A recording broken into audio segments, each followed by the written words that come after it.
Joining me now for his first Sunday morning interview of the year, it's a pleasure to welcome the Opposition Leader Peter Dutton. Peter Dutton, thanks for your time. Morning, Andrew. Look, I may as well rip off the Band-Aid here. Is Barnaby Joyce going to remain on the front bench after this incident, or should he remain on the front bench? He's in Veterans Affairs. Well, I think a couple of points, as Vicky's pointed out, on what's been made publicly available, and I only know what I've read in the paper. It's pretty rough when people are walking past somebody who might be in need of support. I understand that a chalk mark has been drawn on the footpath. Could only happen in Canberra where all those Greens and Labor staffers are, but I'll have a chat to Barnaby this week, and as you said, David Littleproud's spoken with Barnaby and he's going to speak with him as well this week, and that's where the situation's at the moment. Yes, Barnaby and his wife Vicky have been defending him, I guess, and talking about that. Would he be better off just apologising? Well, Andrew, I only know what I've seen in the papers, so I'll have a chat to Barnaby this week and we'll get a better understanding then. Do you anticipate a coalition reshuffle sometime in the next few months? Would you like to see some new blood from that backbench come forward onto the front bench? Well, firstly, in relation to the National Party, that's an issue for them in relation to their own party room, and that's David's decision about people that he wants to have on the front bench. In terms of our, more broadly, the question about my front bench, I think we're in the strongest position any opposition's been in decades. So I'm proud of the front bench that we've got. I think they've been effective. Certainly there's been a lot of media engagement. They've been engaging with their stakeholders. The policy work's being done. The government was under such pressure going into the end of last year that the Prime Minister's completely trashed his own reputation. My word is my bond will go down as the day that this Prime Minister decided that his reputation, that his character was worth nothing. And so I'm very happy with the frontline team that we've got. And look, from time to time there are retirements and people will make decisions that they want to move on. That's fine, and we'll have reshuffles at the appropriate time. Well, let me turn now to this polling I've revealed on Dunkley this morning. It's Labor polling. Are you up against it in the seat, and have you chosen the right candidate given the local council has raised rates? Well, it's a 6.3% seat, so a 3 or 4% swing against Labor would be devastating for the Prime Minister. So the Labor spin is in full motion at the moment. What we know about the Labor Party is that back with the unions' dollars, the CFMEU putting millions of dollars in, and the other unions, they're a campaigning machine. There's no question about that. The reason that they're concentrating on Nathan Conroy at the moment is not to help him lift his name ID because he's got great name ID. It's because they're worried about him. I've seen the polling that we've conducted and that has him in a very, very strong position, because he is a successful local mayor. He's got a great story to tell. He's been in our country 12 years. He's got a young baby. His wife's well involved in the community.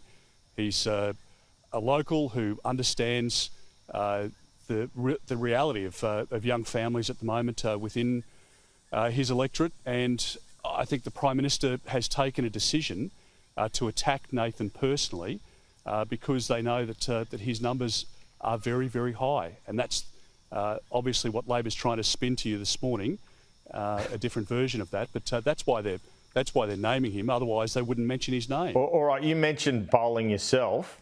Is it thereabouts on the 48 range in terms of where you're at in Dunkley? Well, I'm not going to go into our internal polling, but all I can say is that there is a lot of anger out there against the Prime Minister, a lot of anger about the Voice, the wasted $450 million. Families are worried that they're $8,000 a year worse off under this government, and the Prime Minister's promising $400 worth of tax cuts, which doesn't start until July, which he's forgotten to tell locals. And when you look at the polling, Anthony Albanese's numbers are through the floor. And so the personal attacks on me and on Nathan Conroy will continue. You would expect that because the Labor Party are great at throwing mud. But there's also, let's be realistic, as we saw in the Aston by-election in 2001, there are tragic circumstances that gave rise to this by-election. It's not a circumstance where somebody's retired partway through a term and is causing a costly by-election where there would be a level of anger. Tragically, the Labor candidate passed away, and there'll be a level of sympathy for that, and that's understandable. But I think what people are faced with now is an option to have an excellent local member replace the now deceased member, and Nathan Conroy is that candidate. He's a fighter for his local community, and that's why Labor's throwing as much mud as they can at him. Do you think the government's stage 3 tax cut changes could swing the seat their way? Well, it was clearly designed for Dunkley. It didn't have any thought about what's in our country's best long-term interests of reforming tax, and there will be literally hundreds of thousands of people within Dunkley and the near seats who will be worse off just within a couple of years. And as the Prime Minister said in his press club speech, if the economic circumstances change after the election, he'll repeal these tax cuts anyway. But families know that under this government, just on their mortgage alone, let alone their grocery bill and their fuel bill, their insurance bill, on their mortgage alone, they're paying about $24,000 a year extra because of 12 interest rate rises under this Prime Minister's watch.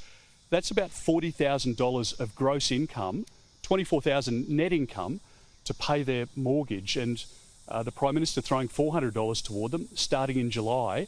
I think the Prime Minister thinks it's a tricky political manoeuvre, and some people happy to take the money because of the pressure that the Prime Minister's put them under financially. But in their heart of hearts, they know that $400 is not going to cut it when you're facing thousands and thousands of dollars more in your family budget under this government. Well, the way you put it, you should be winning the seat, shouldn't you?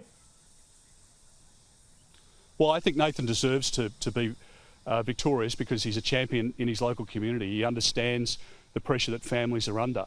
He's not proposing a new ute tax, which is going to drive up the price of a Hilux or a Ford Ranger or a BT50 by thousands of dollars, which is, I just think it's so out of touch for the Prime Minister in a cost of living crisis to now be proposing to jack up the price of utes and cars in our country. And so I think Nathan deserves to win, but it's a tough race for all of those reasons I've pointed out. All right, you capitulated on those tax cuts during the week, and you foreshadowed a bigger tax cut package to be announced before the election. Is it your intention to dump the 37 cent and the dollar tax rate, which was part of the original proposal? Well, Andrew, as we said, our preference was to have the stage 3 tax cuts, which the government took the money away from.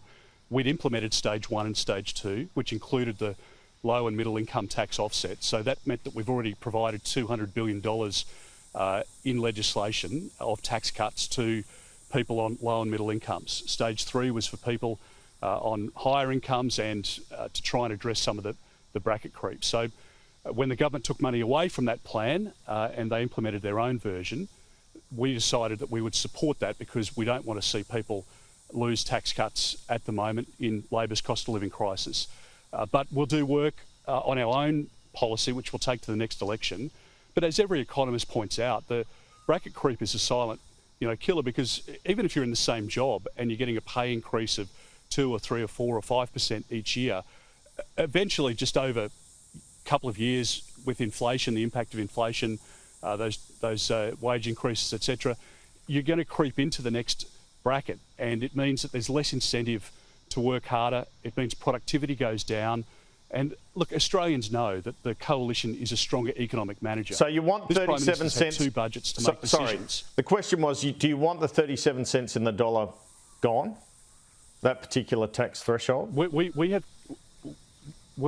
committed to the tax cuts that the Prime Minister's about to legislate, and we've said that we will come forward with our own package which will address bracket creep. And there's a lot that you can do in the system. There's limited money to do it with, given how much Labor's spent.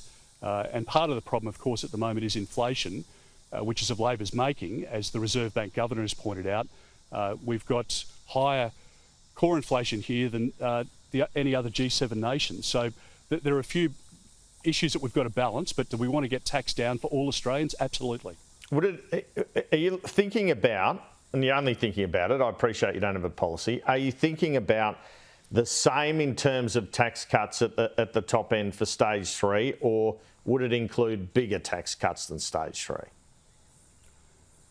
Andrew, I'm just not going to, I mean, it's such a pointless exercise to go through because we've got a budget coming up, so we don't know how much money is in the bank. Labor spend like crazy, which is why they always drive up taxes. Don't forget that under this policy, the Prime Minister collects an extra $28 billion worth of tax over the next 10 years. He never mentioned that to anyone in Dunkley, but that's the reality.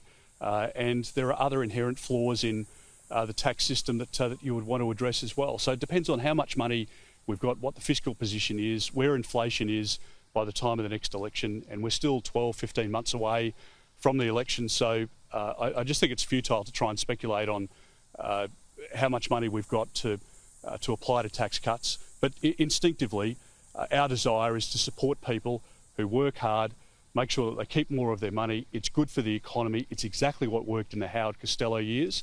I was Assistant Treasurer to Peter Costello, and I'll make sure that we have the same economic prudence as we did in the Howard Costello years. Are you looking at cutting spending to pay for your promised tax cuts? Would means testing the NDIS be an option, for example? Well, again, in relation to the NDIS, we've said that we strongly support the NDIS, particularly those who are most profoundly disabled. I feel, particularly for ageing parents who have children with a disability and want to make sure that those kids, adult children, are taken care of when those parents pass away. And we need to make sure that the policy is sustainable, which is why we supported the government in their most recent changes. So I've sat down with Bill Shorten because, as I've said publicly, we're prepared to sit down with the government where they need to make changes to make sure that there's sustainability in programs, because the way that Labor was tracking, obviously the NDIS was going to fall over. So in relation to decisions that we take, we strongly support the NDIS, and that'll be reflected in our position at the next election. Would you contemplate any changes to negative gearing, for example, on how many properties people can negatively gear? Or do you commit to the current system? No. We commit to the current system, and I think this is a really important discussion because the Prime Minister refused to rule out grandfathering existing arrangements. So if you've got a rental property now, the Prime Minister has no words of comfort for you. Now, in the May budget, perhaps they'll implement something they've got no mandate for. Bill Shorten went to the 2019 election and got smashed in relation to his proposed changes to the tax system. On Friday, Mr Shorten ruled out any changes to negative gearing. They don't have any mandate for it, and I don't understand why it's okay for an industry super fund to own 5,000 homes, but it's not okay for Andrew Clennell Proprietary Limited to own 5,000 homes or 5 homes. But in Andrew Clennell's individual name, you can only own 2 or 3. I mean, it's the reality that they will collapse the housing market if they decide to upset the tax system. Already in superannuation, they've decided that they will tax a capital gain even though the capital gain hasn't been realised. Imagine that. So your property goes up in value, they tax you even though you haven't sold the property. It's crazy stuff, and it's why Labor can't be trusted with economic management. All right, let's talk about this right to disconnect legislation. Is that something you'll go to the election promising to overturn? Yes, we will. Do you intend to go to the election with an IR policy reversing many of these Labor changes? I'm talking about the policy around casuals, around multi-employer bargaining, etc. Well, again, Michaelia Cash is doing a great job calling out some of the outrageous things that Labor's doing at the moment, completely and utterly at the behest of the union movement and now the Greens as well. And if you think it's okay to outsource your industrial relations or your economic policy to the Greens, which is what the Prime Minister's doing, then we are going to see a continuation of the productivity problem in our country. And as the Reserve Bank Governor pointed out, if you don't address it, you'll see interest rates continue to climb, or you'll see them stay higher for longer. And that's why the tens of millions of dollars that come from the union movement into Labor are all about Labor repaying the union movement. It's not about workers. The modern Labor Party is not about the worker. They're about the union boss, and they're about the industry super funds who tip millions of dollars into the Labor Party as well. So we will take a policy that's in our country's best interests, that provides support to workers, but that doesn't make it impossible, particularly for small businesses, to employ staff, because particularly when the economy turns down, we want employers to err on the side of keeping those workers on. And if Labor continues with the number of business closures that we've seen at record levels over the last 12 months, then there won't be those jobs available. And the unemployment rate will go up, which is exactly what the government predicts in their budget. What do you make of just turning to foreign affairs now, what do you make of the performance of Joe Biden late last week? Do you think it's time he stepped aside for another Democratic candidate in this year's election? Andrew, I had the honour of meeting President Biden in New York in 2018 when we were negotiating the AUKUS deal, and I found him a remarkable person to deal with, along with his senior advisors in the defence and intelligence space. The candidacy is an issue for the Democratic Party, as it is for Mr. Trump President Trump in the Republican Party. Australia will work with whoever's elected as the US President, and the alliance is more important than ever, given we know we live in a precarious time here in Southeast Asia. Could you work with Kevin Rudd as ambassador, or would you seek to replace him if you're elected? I mean, what grounds would there be to replace him? I would work very closely with him. I've known Kevin. I caught up with him when he was last in Australia, and he came to give us an update in relation to what he was seeing in Washington. So he's represented his country well, and we're a few steps down the road there. But I think there's, for most Australians, they get it, that the importance of the relationship with America is, at its height, more so than any period since the Second World War. And that's a fairly significant statement, but that's exactly as the Prime Minister puts it as well. Okay, while we're speaking of ex-Prime Ministers, Malcolm Turnbull called you a thug on this ABC series. Was that a good old-fashioned square-up he wants to see in Labor ads?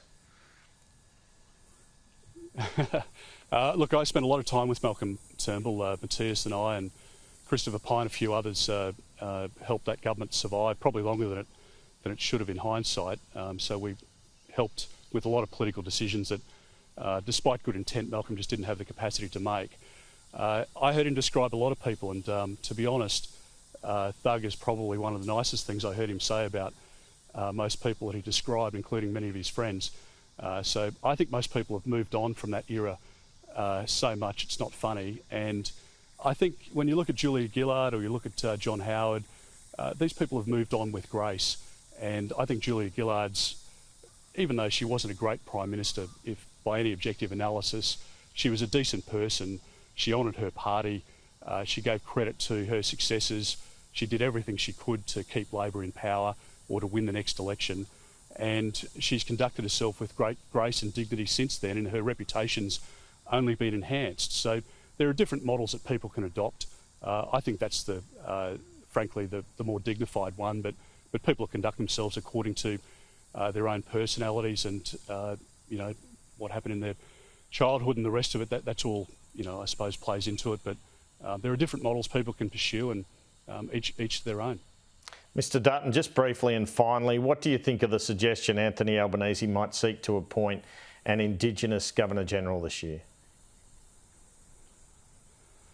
Well, Andrew, I think the Governor-General appointment is one that's made on merit.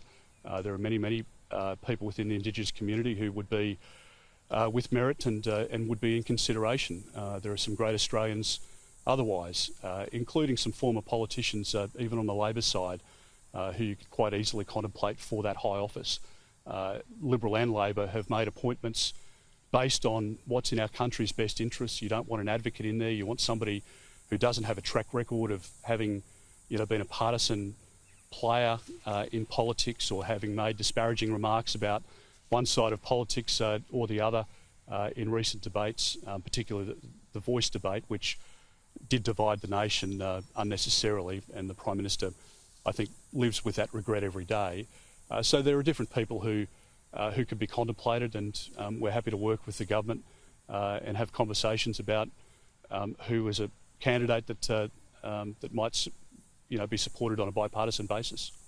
Opposition Leader Peter Dutton, thanks so much for your time this Sunday morning. Thanks, Andrew. Thank you.